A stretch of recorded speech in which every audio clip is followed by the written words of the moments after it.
मुझे लगी थी भूख, लगा कहीं उसे भी। तो रोटी का एक टुकड़ा उछाला उसकी तरफ, उसने सूंघा और छोड़ दिया।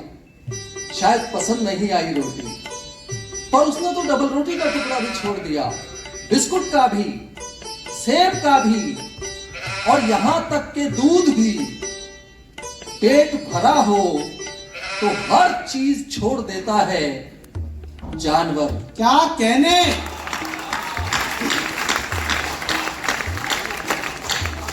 वाह वाह वाह, एक शब्द में। एक और छोटी सी कविता पढ़ता हूं। कविता का शीर्षक है बूढ़ा। संवादों के माध्यम से इस कविता में मैंने 2 शब्द चित्र बनाने की कोशिश की है। दोनों शब्द चित्र आपके सामने रखता हूं। शायद आपके मन में तीसरा चित्र बिना बनाए बने, अगर बनाए तो सूचित कीजिए। स्वागत वैसे। कविता का शीर्षक है बूढ़ा। 2 शब्द चित्र संवादों में प्रस्तुत हैं। देखें। बुढ़ा खाम खा रोटियां तोड़ता है, बुढ़ा हर आने जाने वाले को घूरता है, बुढ़ा सफाई वाली से मजाक करता है, बुढ़ा ढंग के कपड़े नहीं पहनता, बुढ़ा सारी सारी रात कानों में घुस के खांसता है, बुढ़े ने घर को नरक बना रखा है, मर गया करता बुढ़ा मरता भी नहीं। सुनते सुनते आखिर मर गया बूढ़ा। वो बड़ा अच्छा था, आटा पिसवा लाता था, सफाई वाली से अच्छी तरह सफाई कराता था, सादगी से रहता था, बच्चों को खाना सिखाता था, उसके रहते घर को ताला नहीं लगाना पड़ा कभी। बुजुर्ग आदमी का तो होना ही बहुत होता है, सुनने के लिए अब नहीं है बूढ़ा। कहते थे मुझे इसी इलाके से टिकट देना क्योंकि यहाँ लोग मुझे जानते हैं। अब कहते हैं मुझे इस इलाके से टिकट मत देना क्योंकि यहाँ लोग मुझे जानते हैं। बहुत अच्छा, जिंदाबाद। पहले भाई शब्द का अर्थ होता था जो मुसीबत से उबार ले, और अब मुंबई और दुबई में भाई के दौर में भाई शब्द का अर्थ हो गया है जो मुसीबत में डाल दे। पहले बुद्धिमान शब्द का अर्थ होता था जो अपने साथ वाले को भी बुद्धिमान बना दे। अब बुद्धिमान शब्द के अर्थ में इतनी तरक्की कर ली है कि बुद्धिमान शब्द का अर्थ हो गया है जो अपने साथ वाले को बेवकूफ बना दे। वाह वाह वाह वाह वाह वाह, क्या कहने। पहले कोई देर रात घर से जाता अकेले तो माँ कहती थी चिंता मत कर चला जा कोई मिल जाएगा। अब कहती है मत जा कोई मिल जाएगा। हाय हाय हाय हाय। शब्द वही हैं, अर्थ बदल गए हैं, लगातार बदल रहे हैं। ऐसे में मैंने कुछ छोटी छोटी कविताओं के जरिए जिंदगी के लिए जरूरी कुछ शब्दों के अर्थ बचाने की कोशिश की है। वही कोशिश यहाँ भी करता हूँ। कविताएं नहीं है ये, आपकी चेतना को निमंत्रण है कि आइए जुड़ें और जिंदगी के लिए जरूरी कुछ शब्दों के अर्थ बचाने की कोशिश करें। पहली कोशिश, पहली कविता, पहला शब्द परंपरा। आवाज का मतलब सिर्फ चिल्लाना या मिमियाना नहीं होता। आवाज का मतलब सिर्फ चिल्लाना या मिमियाना नहीं होता। जी जी, खामोशी का मतलब सहन करना। वो आपकी कविताएं हमें याद है भाई साहब।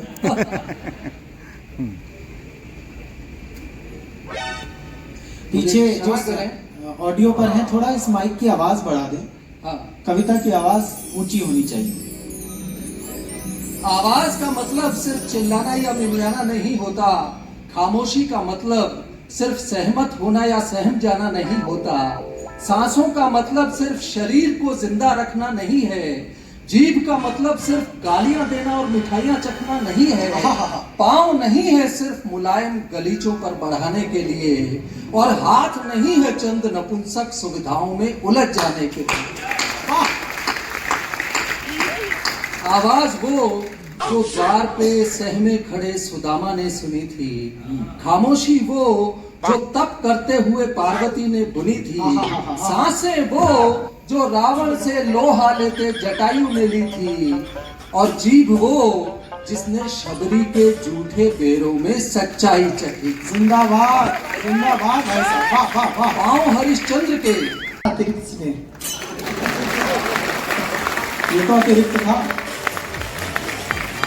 अच्छा, थोड़ा पीछे कर लो। हाँ और पीछे, हाथ से के आते ही कविता पीछे हो गई।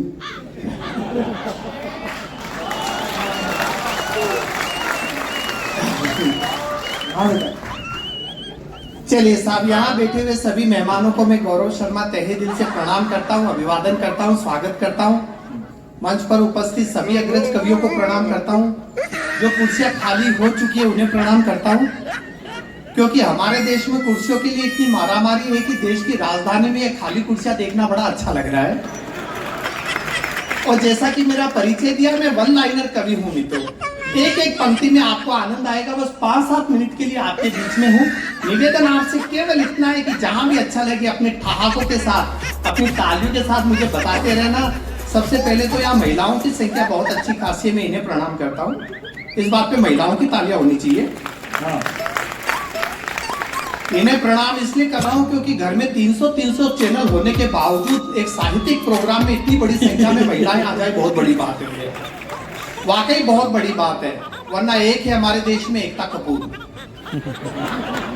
जिसने घर घर की एकता को कपूर की तरह उड़ा रखा है। और भगवान बालाजी कुछ नहीं कर पा रहे। बात अच्छी लगे, आपका आईक्यू टेस्ट अच्छा लगे तो मुझे बताना। और सीरियल भी कैसे कैसे, इसका चक्कर उसके साथ, उसका चक्कर इसके साथ। और सीरियल का नाम पवित्र रिश्ता। बहुत अच्छे गौरव, बहुत अच्छे, वाह वाह वाह वाह। पवित्र रिश्ता। और जब ऐसे रिश्ते से बच्चे पैदा होते, वही बड़े होकर एक दूसरे से पूछते हैं ये रिश्ता क्या कहलाता है। आपके खाके सुन के लगता है कि आप सीरियल देखते हैं। हाँ, भारत में इतने मर्डर नहीं हुए जितने सीआईडी ने केस सोल्व कर लिए।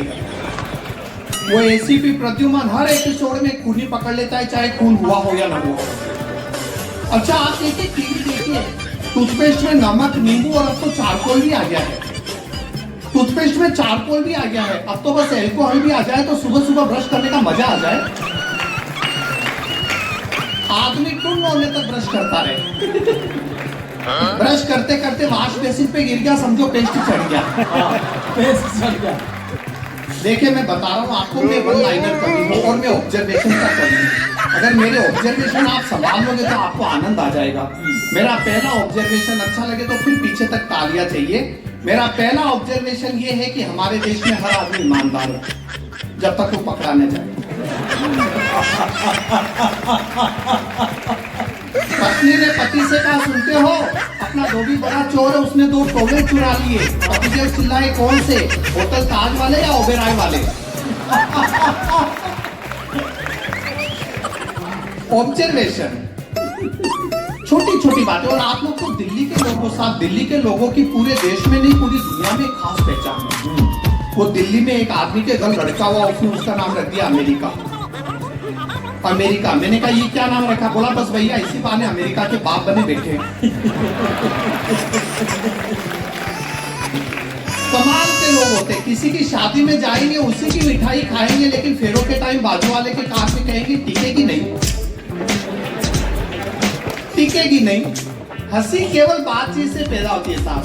आप लोगों के आशीर्वाद से मेरा कई देशों में जाना हुआ है और मैंने वहां एक बात महसूस की है कि हम हिंदुस्तानी लोग, हमारी खुशियां और हमारी तकलीफें बहुत छोटी छोटी होती है पर सच्ची होती है। एम आई राइट और रॉन्ग?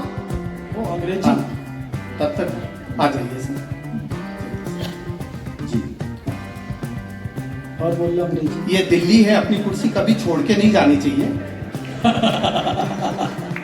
हाँ, फिर कोई ना कोई बैठा ही मिलता है। आइए मित्रों, मजा लीजिएगा। हमारी खुशियां और हमारी तकलीफें बहुत छोटी छोटी होती है पर सच्ची होती है। अब आप ऑब्जर्वेशन देख रहे हो और अच्छा लगे तो आपकी हंसी और ठहाका चाहिए। मैंने एक अमेरिकन से पूछा, तुम खुश कब होते हो? वो बोला, हम जब डॉलर का रेट बढ़ जाता है, जब शेयर मार्केट ऊपर चढ़ जाता है। उसकी खुश होने की शर्तें देखो। बोला, जब डॉलर का रेट बढ़ जाता है, जब शेयर मार्केट ऊपर चढ़ जाता है, तब हम खुश होते हैं। तुम कब खुश होते हो? मैंने कहा, हम जब ट्रेन का वेटिंग कंफर्म हो जाता है। हाय हाय, हमें खुशी ढूंढने के लिए ज्यादा दूर जाने की जरूरत ही नहीं। हमें गर्व है कि हमारी खुशियां बहुत छोटी छोटी होती है। कोई फटा हुआ नोट गड्डी के बीच फंसाकर चला दिया,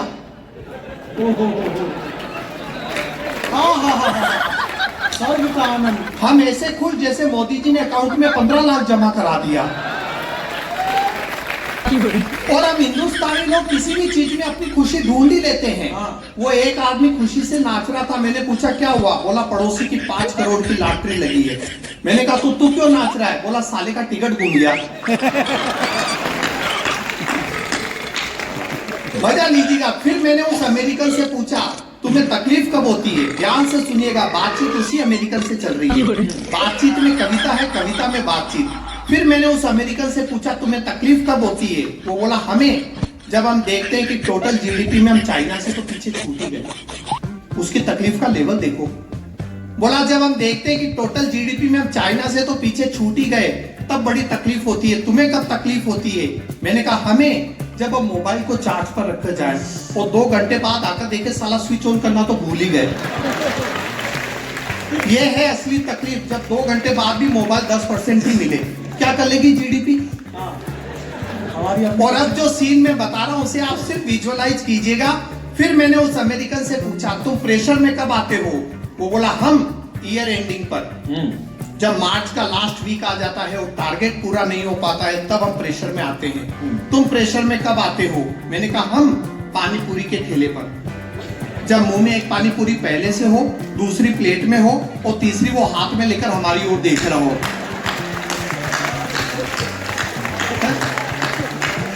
बहुत अच्छे भाई। आप इस सीन को केवल विजुअलाइज कीजिए। सारी भाभियां जानती है ये ऐसा प्रेशर है जिसमें पानी पूरी का पानी नाक से निकलने लगता है। इस प्रेशर के सामने प्रेशर कुकर भी फेल है। और अब मुझे केवल महिलाओं की तालियां चाहिए, बात अच्छी लगे तो। हम हिंदुस्तानी लोग किसी भी चीज का असली उपयोग जानते हैं। बताइए इनो बनाने वाली कंपनी ने सपने में भी नहीं सोचा होगा कि उसकी एसिडिटी की दवा का यूज भारत के लोग ढोकला फुलाने में करेंगे।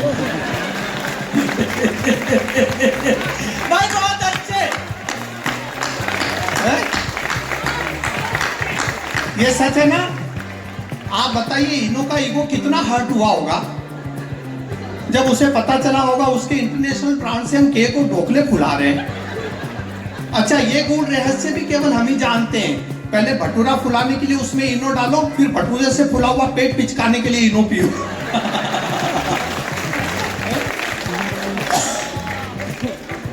हम हिंदुस्तानियों का मूड कुछ ऐसा ही है। ब्लड टेस्ट की रिपोर्ट नॉर्मल आ जाए तो हमें लगता है पैसे पानी में चले गए। भारतीय घरों में टीवी का रिमोट बैटरी से 2 महीने और झटकों से 6 महीने चलता है। तो छोटी छोटी बातें मित्रों, हंसी कहीं से भी निकल कर आती है। आइए, वक्त की एक सीमा है और मैं एक रचना आपके बीच में पेश करना चाहता हूँ। आइए सर जल्दी से बात जाए। वो जल्दी से नहीं आ पाएंगे तब तक रचना पूरी हो जाएगी। पढ़ो। देखिए कविता की भूमिका यह है कि जीवन में अहोभाव होना चाहिए, जो है उसी में आनंदित रहना चाहिए। ऐसा नहीं है कि जीवन छोटा है, दरअसल हम जीना देर से शुरू करते हैं। क्या कहने। बस यही कविता की भावभूमि है। आनंद लीजिएगा। सिर्फ 3 मिनट की रचना है। अच्छा लगे तो आपका आशीर्वाद कीजिए। स्वागत भाई स्वागत। बचपन में हम पैदल स्कूल जाते थे, वहीं कुछ दोस्त साइकिल पर आते थे। उन्हें देख एक कसक हर पल होती, काश अपने पास भी साइकिल होती।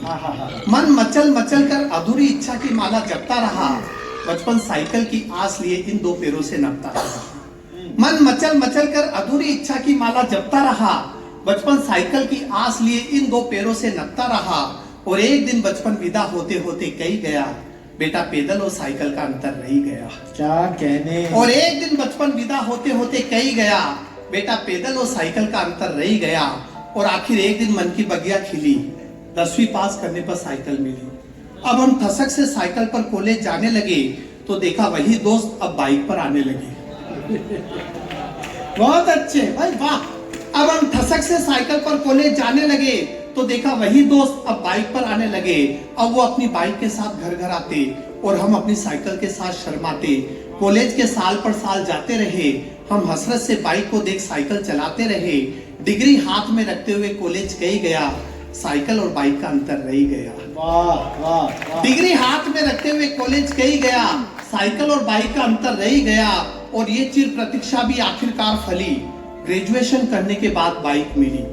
जैसे सूखे को हरियाली मिल गई, जैसे भूखे को थाली मिल गई, जैसे मर्सिडीज मिल जाए ऑटो की सवारी को, जैसे विश्व सुंदरी मिल जाए आजीवन ब्रह्मचारी को। जैसे सूखे को हरियाली मिल गई, जैसे भूखे को थाली मिल गई, जैसे मर्सिडीज मिल जाए ऑटो की सवारी को, जैसे विश्व सुंदरी मिल जाए आजीवन ब्रह्मचारी को। पर अचानक लगा पूरा जीवन अंधकार में है, जब देखा वही दोस्त अब कार में है। पर अचानक लगा पूरा जीवन अंधकार में है, जब देखा वही दोस्त अब कार में है। अब तो ये अंतर खलने लगा, कार के बिना जीवन बेकार लगने लगा। और दो पंक्तियां देखिए, कॉलेज की विदाई के बाद जिंदगी यूं रूबरू हुई, अब परीक्षा की जिंदगी खत्म और जिंदगी की परीक्षा शुरू हुई। वाह, अच्छी पंक्ति। कॉलेज की विदाई के बाद जिंदगी यूं रूबरू हुई, अब परीक्षा की जिंदगी खत्म और जिंदगी की परीक्षा शुरू हुई। अब जीवन की असली दौड़ शुरू हुई, एक दूसरे से आगे बढ़ने की होड़ शुरू हुई। ख्वाहिशों और जरूरतों के बीच रस्साकसी चलती रही, एक कार की आस में जिंदगी गुजरती रही। और आखिरकार जीवन की आपाधापी से फुर्सत निकालकर, सारी जमा पूंजी जोड़ जाड़ कर जब कार खरीदने की हैसियत हो गई, तब तक हाई सोसाइटी हेल्थ कॉन्शियस हो गई। जब कार खरीदने की हैसियत हो गई, तब तक हाई सोसाइटी हेल्थ कॉन्शियस हो गई। स्लिम फिट बॉडी की ऐसी सनक चढ़ी कि अपने अंदर की चर्बी से ही लड़ पड़ी। हाय हाय। डाइटिशियन को देने लगी आधी salary to burn their extra calorie. भले काबू में न हो सांस, पर फैशन में आ गया जुम्बा डांस। जब हम शोरूम से नई कार खरीदकर घर ला रहे थे, तो देखा हमारे वही दोस्त साइकिल से जिम जा रहे थे। क्या बात, अच्छा है। जब हम शोरूम से नई कार खरीदकर घर ला रहे थे, तो देखा हमारे वही दोस्त साइकिल से जिम जा रहे थे। जाते जाते एक दोस्त आंख मारकर कही गया, बेटा जो अंतर बचपन में था वो अंतर रह गया। क्या कहने। और अब अंतिम 6 पंक्तियां जो जीवन का भी सार है और कविता का भी। अंतर रह जाता है दो व्यक्तियों में, दो विचारों में। अंतर रह जाता है एक नदी के दो किनारों में। अंतर रह जाता है सुख दुख और धूप छाव में। अंतर रह जाता है जीवन के उतार चढ़ाव में। अंतर रह जाता है स्वप्न और यथार्थ में। अंतर रह जाता है नियति और निदान में। क्या बात। अंतर सदा है, सर्वदा है, निरंतर है। इसमें खुश रहने का बस एक ही मंत्र है, जो प्राप्त है वो पर्याप्त है। क्या बात, वाह वाह वाह वाह वाह। अंतर सदा है, सर्वदा है, निरंतर है। इसमें खुश रहने का बस एक ही मंत्र है, जो प्राप्त है वो पर्याप्त है। बेवजह दिल को तनाव मत दीजिए, जिस हाल में है उस हाल में खुश रहना सीख लीजिए। उस हाल में बहुत खुश रहना अच्छे। सीख लीजिए। बहुत बहुत धन्यवाद, शुक्रिया। इस कविता की भूमिका के रूप में हिंदी के कवि मनमोहन की 2 पंक्तियां उद्धृत करता हूं कि न रहना मुश्किल है और रहना आसान, पर रहते चले जाना न रहने जैसा है क्या कहने। और काफी आसान है।